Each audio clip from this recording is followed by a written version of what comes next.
كده اللهم بارك. طب اللحمه يا جماعه اهو انا عملته، دخلته بالظبط الساعه 5 بس تبلته الصبح بدري. معاكي بقى بسم الله ما شاء الله. بصوا بقى اعمل ازاي، اللهم بارك. طبعا يا جماعه سمنه وزيت، تمام كده. الزيت عشان يحمر معاكي بسرعه.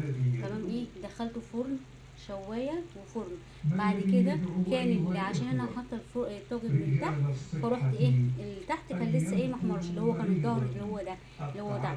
رحت مطلعاه طبعا عشان ما ينشفش. رحت حاطاه ايه، بصوا بصوا ما شاء الله طري. بصوا ازاي هو لسه سخن لسه سخن. طبعا بالجبنه والفلفل اللحمه الكلام ده كله. فرحت ايه مولعه عليه النار من فوق ورحت مسوياه.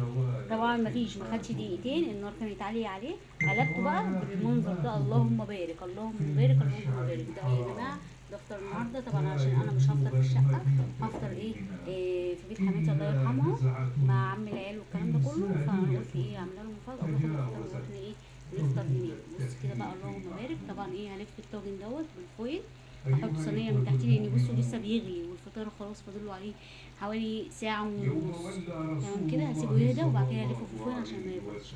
طبعا ده بقى يا جماعه انا سبتهم لما يهدوا واجمعهم صينيتين على بعض عشان مش هينفع نشوف كل الصواني دي.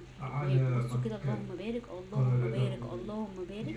جبنه بقى ولحمه وفلفل. بصي فوق ما تتخيلي. جبنه موتزاريلا يا جماعه حتى هتلاقوها باينه من هنا كده ومن تحت. انا دي كان اللي هي الايه الطبقه الاولى، حطيتها رشيشه جبنه قبل اللحمه ولو حطيت عليها طبقه تانية. وانا هجي ما اجي اعمله تاني هوريكم. بصوا اللهم بارك صينيه الرقاق عامله ازاي.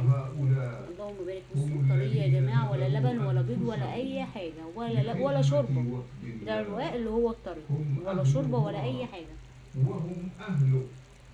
يعني بصوا الصواني بتتكلم على نفسها. الطاجن يا جماله يا جماله يا جماله. بصل بقى وفلفل وطماطم. بصوا وفلفل